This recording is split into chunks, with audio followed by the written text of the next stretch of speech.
श्रीगुरुभ्यो नमः हरि ओम। यतो जन्माद्यस्य श्रुतिसुनयमानैकविषयात् स्वतन्त्रस्तन्त्रज्ञो गुरुरभिगुरोर्यश्च जगताम् विमूढा यत्तत्त्वं प्रकटमिह वेत्तुं सुमनसो मुकुन्दं ध्यायामापहतकुहकं तं स्वमहसा सर्वविघ्नः प्रशमनं सर्वसिद्धिकरं वरं सर्वजीवप्रणेतारं वन्दे विजयदं हरिं करोतु मम कल्याणं हरिर्हयमुखाभिदः गुरुश्च मध्वनामा मे वरदुस्तु निरन्तरं वाणिते करवण्यम्बचरणोऽपि सर्वदा मद्वाक्यसरणी भूयात् श्रीमदाचार्यभामग समाश्रयेत् गुरुं भक्त्या महाविश्वासपूर्वकं निक्षिपे सर्वभारांश्च गुरो ಶ್ರೀಪಾದಪಂಕಜೇ।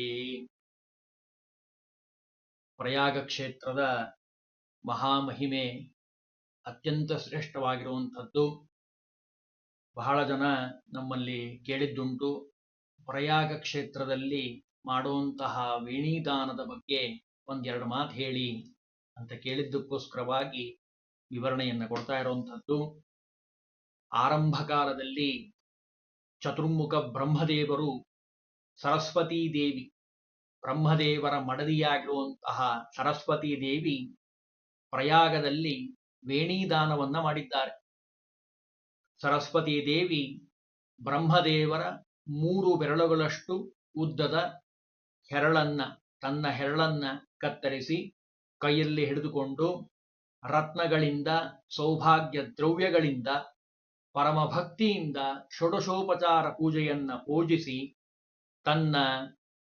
ಅದನ್ನ ತನ್ನ ಭೊಗಸೆಯಲ್ಲಿಟ್ಟುಕೊಂಡು ಮಂತ್ರಪೂರ್ವಕವಾಗಿ ತನ್ನ ಗಂಡನ ಆಜ್ಞೆಯನ್ನ ಪಡೆದು ಪ್ರವಾಹದಲ್ಲಿ ಅರ್ಪಣೆ ಮಾಡಿದ್ದನ್ನ ನಾವು ಕಾಣ್ತಾ ಇದ್ದೀವಿ. ಶ್ಲೋಕವನ್ನ ಹೇಳಬೇಕಂತ ಪ್ರಯಾಗದಲ್ಲಿ ಹೋಗಿರುವಂತಹ ಸಂದರ್ಭದಲ್ಲಿ ಗಂಗಾ, ಯಮುನಾ, ಸರಸ್ವತಿ 3 ನದಿಗಳು ಅಲ್ಲಿ ವಿತೇಚ್ಛವಾಗಿ ಹರಿಯೋಂಥದ್ದು. ವಾದಿರಾಜಸ್ವಾಮಿಗಳು ತೀರ್ಥಪ್ರಬಂಧದಲ್ಲಿ ಬಹಳ ಸುಂದರವಾಗಿ ತಿಳಿಸ್ತಾರೆ. ಹೇ ಗಂಗೆ ತವ ಕೋಮಲಾಂಗ್ರಿ ನಲಿನಂ ರಂಭೋರು ನಿವಿಲೆಸತ. ಎಷ್ಟು ಸುಂದರವಾಗಿ ವರ್ಣನೆ ಮಾಡ್ತಾರೆ ಅಂದ್ರೆ, ಅಸ್ಥಿಸ್ಪರ್ಶನ ಮಾತ್ರತಃ ಸಗರನ ಮಕ್ಕಳಾಗಿರುವಂತಹ ಆ ಎಲ್ಲರ ರಾಜರುಗಳು ಸುಟ್ಟು ಭಸ್ಮ ಆದಂತಹ ಸಂದರ್ಭದಲ್ಲಿ ಗಂಗಾದೇವಿಯ ಸ್ಪರ್ಶದಿಂದ ಅವರೆಲ್ಲ ಉದ್ಧಾರ ಆಗಿರುವಂಥದ್ದು. ಒಂದು ಶಬ್ದ ಬರೀತಾರೆ, ಅಜ್ಞಾನಾದಿ ಸಜ್ಜನೇಶು ರಚಿತ ದ್ರೋಹಾನ್ಮಯ ಸ್ವರ್ಧುನಿ. ಸ್ವರ್ಧುನಿ ಅಂದ್ರೆ ದೇವನದಿ. ನಮ್ಮೆಲ್ಲಾ ನದಿಗಳಿಗೂ ಗಂಗಾ ನದಿಗೂ ಇರೋ ವ್ಯತ್ಯಾಸ ಅದು. ತೀರ್ಥಪ್ರಬಂಧದಲ್ಲಿ ವಾದರಾಜಸ್ವಾಮಿಗಳು ಬಹಳ ಸುಂದರವಾಗಿ ತಿಳಿಸ್ತಾರೆ. ಈ ಶ್ಲೋಕವನ್ನ ಹೇಳಬೇಕಂತ, ನಮೋ ವೇಣ್ಯೈ ನಮೋ ವೇಣ್ಯೈ ನಮೋ ವೇಣ್ಯೈ ನಮೋ ನಮಃ ಪಾತಿವ್ರತ್ಯಂ ಸದಾ ಮಹ್ಯಂ ದೇಹಿತುಭ್ಯಂ ನಮೋ ನಮಃ ನಮೋ ನಮಃ ಅಂತ ಹೇಳಿ ಈ ಶ್ಲೋಕವನ್ನ ಹೇಳಿ, ಅಂದ್ರೆ ವೇಣಿದೇವಿ ನಿನಗೆ ನಾನು ನಮಸ್ಕಾರ ಮಾಡ್ತಾ ಇದ್ದೀನಿ, ನನಗೆ ನಿರಂತರವಾಗಿ ಪಾತಿವ್ರತ್ಯವನ್ನ ಕೊಡು, ನಿನಗೆ ಮತ್ತೆ ಮತ್ತೆ ನಾನು ನಮಸ್ಕಾರ ಮಾಡ್ತೀನಿ ಅಂತ ಹೇಳಿ ಈ ಎಲ್ಲ ಕೆಲಸವನ್ನ ಮಾಡಬೇಕು, ವೇಣಿದಾನವನ್ನ. ಇದನ್ನ ಯಾರ್ಯಾರು ಮಾಡಿದ್ದಾರೆ ಹಿಂದೆ? ಬ್ರಹ್ಮದೇವರ ಮಡದಿಯಾಗಿರುವಂತಹ ಸರಸ್ವತಿ ದೇವಿ. ಅದರಲ್ಲೂ ವಿಧಿವಿಧಾನ ಹೇಳ್ತಾರೆ. ದ್ವಂಗುಲಂ ತ್ರಂಗುಲಂ ವಾಪಿ ಪ್ರಜಯ ಚತುರಂಗುಲ ಷಡಂಗುಲ ವಾ ಗುಚ್ಚಂತ ಮೂಲಾಂತ ವೇತಿ ಷಡ್ವಿಧ. ನೋಡ್ರಿ, 6 ರೀತಿಯಲ್ಲಿ ದಾನ ಮಾಡಬಹುದಂತೆ ವೇಣಿದಾನವನ್ನ.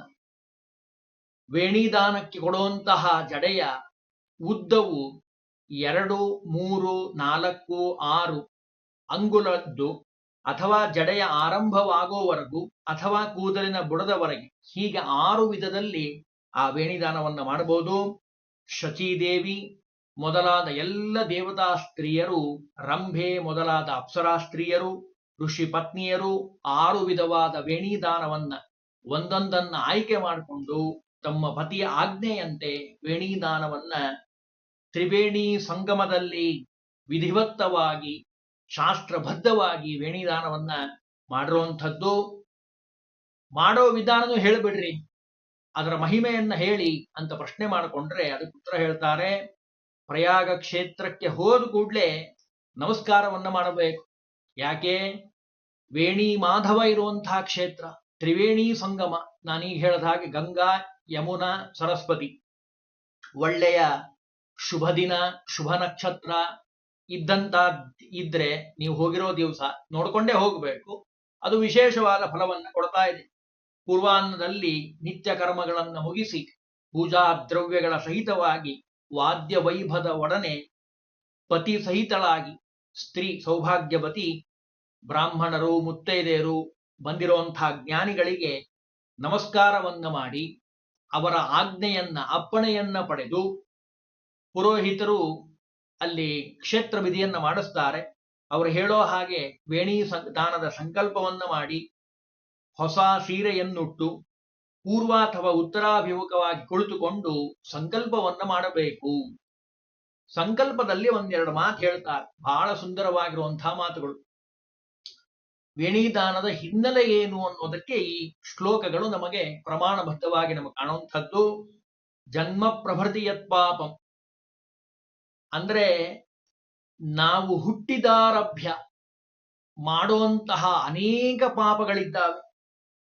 ಕಾಯಿಕ, ವಾಚಿಕ, ಮಾನಸಿಕ, 3 ಪಾಪಗಳು. ಜೊತೆಗೆ ಪಾಣಿಗ್ರಹಣಮಾರಭ್ಯ ವಿವಾಹ ಆದ ನಂತರ ಇಲ್ಲಿವರೆಗೂ ಅಂದ್ರೆ ಯಾವತ್ತು ನೀವು ದಾನ ಮಾಡ್ತಾ ಇದ್ದೀರಲ್ಲ ಅಲ್ಲಿವರೆಗೂ ಅತ್ತೆ ಮಾವನ ಮಾತು ಕೇಳಿಲ್ಲ, ಪತಿ ಸೇವೆಯನ್ನ ಸರಿಯಾಗಿ ಮಾಡಿಲ್ಲ, ಮಾಡಿದ್ರೂ ಮನಸ್ಸಿಂದ ಮಾಡಿರೋದಿಲ್ಲ, ಅನೇಕ ಪಾಪಗಳು. ಪಾಣಿಗ್ರಹಣ ಮಾರಭ್ಯ ಅದ್ಯಯ ಯತ್ ಕೃತಂ ಚ ಯತ್, ಇಲ್ಲಿವರೆಗೂ ನಾ ಮಾಡಿರುವಂತಹ ಪಾಪಗಳು. ಭರ್ತ್ರಾದೀನಾಂ ಅಶುಶ್ರೂಷಾ ತದ್ವಾಕ್ಯ ಪರಿಪಾಲನಂ, ಅವ್ರ ಮಾತು ಕೇಳೇ ಇಲ್ಲ, ಕೇಳಿದ್ರು ಪೂರ್ಣ ಮನಸ್ಸಿಂದ ಕೇಳಿರೋದಿಲ್ಲ.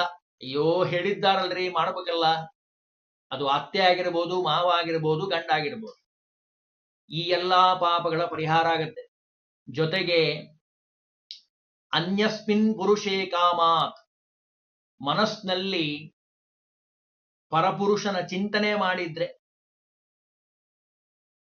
ಕಾಮಾಸಕ್ತಳಾಗಿ ಕೆಟ್ಟ ವಿಚಾರವನ್ನ ಮಾಡಿದ್ರೆ ಅದರಿಂದ ಬಂದಿರುವಂತಹ ಪಾಪಗಳು. ಇನ್ನು ರಜಸ್ವಲೆಯಾದಂತಹ ಸಂದರ್ಭದಲ್ಲಿ ಅನೇಕ ತಪ್ಪುಗಳು. ಆ ಎಲ್ಲಾ ತಪ್ಪುಗಳ ಪರಿಹಾರ ಆಗಬೇಕು. ಅದರಲ್ಲೂ ಭಾಂಡ ಸೃಷ್ಟಾದಿಕಂಚಯತ, ಪಾತ್ರೆಗಳನ್ನ ವಸ್ತುಗಳನ್ನ ಮುಟ್ಟಬಾರದು ಅಂತ ಇದೆ. ಆ ನಿಯಮಗಳನ್ನ ಮೀರಿ ಎಲ್ಲಾ ಪದಾರ್ಥಗಳನ್ನ ಮುಟ್ಟಿ ಬಂದಿರುವಂತಹ ಪಾಪ. ಜೊತೆಗೆ ಇತ್ಯಾದಿ ಸರ್ವ ಪಾಪಾನ, ಆ ಎಲ್ಲಾ ಪಾಪಗಳು ಸಮೂಲಚ್ಛೇದ ಪೂರ್ವಕಂ, ಮೂಲ ಬುಡದಿಂದ ಅದು ಪರಿಹಾರ ಆಗಲಿತ್ತು. ಜೊತೆಗೆ ಜನ್ಮ ಜನ್ಮನಿ ಚಾಖಂಡ ಸೌಭಾಗ್ಯ ಪ್ರಾಪ್ತಯೇ ತಥಾ, ಜನ್ಮ ಜನ್ಮಾಂತರಕ್ಕೆ ಸೌಭಾಗ್ಯ ಅನ್ನೋದು ನನಗೆ ಯಾವಾಗಲೂ ಸಿಗಲಿ. ಗಂಡನ ಆಯುಷ್, ಇವಳಿಗೆ ಸೌಭಾಗ್ಯ ಸಿಗಬೇಕು ಅಂದ್ರೆ ಗಂಡನ ಆಯುಷ್ಯ ಚೆನ್ನಾಗಿರ್ಬೇಕಲ್ಲ. ಅದಕ್ಕೆ ಹೇಳ್ತಾರೆ ಕೌಂತಸ್ಯ ಚ ಆರೋಗ್ಯ, ಆ ಗಂಡನ ಪತಿಯ ಆಯುಷ್ಯ, ಆರೋಗ್ಯ, ಸಂಪತ್ತು, ಸುಖಹೇತವೇ ಅದು ಹೆಚ್ಚಾಗ್ಲಿ. ಆಯುಷ್ಯತ್ ಪುತ್ರ ಪೌತ್ರ ಶ್ರೀ ವೃದ್ಧಿ ಪ್ರಾಪ್ತಮೇವಚ, ಆಯುಷ್ಯ ಅಭಿವೃದ್ಧಿ ಆಗಲಿ, ಪುತ್ರ ಪೌತ್ರಾದಿ ಸಕಲ ಸೌಭಾಗ್ಯವೂ ನನಗೆ ದೊರೆಯಲಿ ಅಂತ ಹೇಳಿ ಪ್ರಾರ್ಥನೆಯನ್ನು ಮಾಡಬೇಕು. ವೇಣಿ ಮಾಧವಯೋ ಪ್ರೀತ್ಯೈ, ನಾವು ದಾನ ಕೊಡ್ತಿರೋದು ಯಾರ ಸಲುವಾಗಿ? ವೇಣಿ ಮಾಧವನ ಸಲುವಾಗಿ. ಆ ವೇಣಿ ಮಾಧವನ ಸಲುವಾಗಿ ಪತಿ ವಿಪ್ರಾನು, ಅಂದ್ರೆ ದಾನ ಕೊಡೋಕ್ಕಿಂತ ಮುಂಚೆ ಗಂಡನ ಮತ್ತು ಪುರೋಹಿತರು ಜ್ಞಾನಿಗಳು ಅವರ ಅಪ್ಪಣೆಯನ್ನ ಪಡೆದು ಈ ದಾನವನ್ನಾಗಿ ಕೊಡಬೇಕು. ಸ್ನಾನಂ ವೇಣಿ ಪ್ರದಾನಂ ಚ ಕರಿಷ್ಯೆ ವೇಣಿಕಾ ತಟೇ ಇತಿ ಸಂಕಲ್ಪ್ಯ, ಸಂಕಲ್ಪವನ್ನು ಮಾಡಿ ಈ ರೀತಿಯಾಗಿ, ಅಂದ್ರೆ ವೇಣಿ ಮಾಧವರ ಪ್ರೀತಿಗಾಗಿ ಪತಿಯ ಆಜ್ಞೆಯಂತೆ, ಗಂಡ ಬರೇ ಗಂಡಾಗಿರೋದಿಲ್ಲ, ಗುರುವಾಗಿರ್ತಾನೆ, ಉಪದೇಶವನ್ನ ಮಾಡ್ತಾನೆ, ಧರ್ಮದ ಜ್ಞಾನವನ್ನ ತಂದುಕೊಡ್ತಾನೆ. ಹಾಗಾಗಿ ಆ ಪತಿಯ ಆಜ್ಞೆಯನ್ನ ಪಡೆದು ಸಂಕಲ್ಪ ಪೂರ್ವಕವಾಗಿ ಮಂತ್ರಾಕ್ಷರ ಸಹಿತವಾಗಿ ನೀರನ್ನು ಬಿಡಬೇಕು. ಅರಿಶಿಣ ಪುಡಿಯಿಂದ ಅದು ಮಂಗಲ ದ್ರವ್ಯ ಶರೀರವನ್ನು ಲೇಪಿಸಿಕೊಳ್ಳಬೇಕು. ಪತಿ ಸಹಿತವಾಗಿ ತ್ರಿವೇಣಿ ಸಂಗಮದಲ್ಲಿ ಪ್ರವಾಹಕ್ಕೆ ಎದುರಾಗಿ ಸ್ನಾನವನ್ನ ಮಾಡಬೇಕು. ಆಮೇಲೆ ವೇಣಿ ತಟಕ್ಕೆ ಬಂದು, ದಂಡೆಗೆ ಬಂದು ಆಸನದಲ್ಲಿ ಕುಳಿತು ಪತಿಯ ಆನುಜ್ಞೆಯನ್ನ ಪಡೆದು, ನಿಮ್ಮ ಅನುಗ್ರಹದಿಂದ ನನ್ನ ಎಲ್ಲ ಸಾವಿರಾರು ಆಕಾಂಕ್ಷೆಗಳು ಪೂರೈಸಿರುವಂಥದ್ದು, ಅನೇಕ ತಪ್ಪುಗಳನ್ನು ನಾನು ಮಾಡಿದ್ದೇನೆ, ಅವುಗಳನ್ನೆಲ್ಲ ಕ್ಷಮಾ ಮಾಡಿ ನಿಮ್ಮ ಅಪ್ಪಣೆಯಿಂದ ನಾನು ಈ ತ್ರಿವೇಣಿ ಸಂಗಮದಲ್ಲಿ ಸೌಭಾಗ್ಯ ಬೆಳೆಸುವಂತಹ ವೇಣಿ ದಾನವನ್ನು ಮಾಡ್ತಾ ಇದ್ದೇನೆ ಅಂತ ಹೇಳಿ ಪ್ರಾರ್ಥನೆಯನ್ನ ಮಾಡಬೇಕು. ಆಮೇಲೆ ಪತಿ ಸತ್ಮಂಗಲ ಅನ್ನುವಂತಹ ಮಂತ್ರಪೂರ್ವಕವಾಗಿ ಆ ಸೌಭಾಗ್ಯ ದ್ರವ್ಯಗಳನ್ನ ಅವನು ಹಿಂದಿರುಗಿ ಕೊಡ್ತಾನೆ. ಕೊಡುವಂತಹ ಸಂದರ್ಭದಲ್ಲಿ ಜಡೆಯ ತುದಿಗೆ ಕತ್ತರಿ ಸಹಾಯದಿಂದ ಕತ್ತರಿಸಿ ಪತ್ನಿಯ ಕೈಯಲ್ಲಿ ಇರಿಸಬೇಕು ಆ ಪತಿಯಾಗಿರುವಂಥವನು. ಅದನ್ನೆಲ್ಲ ಮಾಡಿಸ್ತಾರೆ. ನಾನು ಒಂದ್ಸರಿ ನೆನಪಿರಲಿ ಅಂತ ಹೇಳ್ತಾ ಇದ್ದೇನೆ.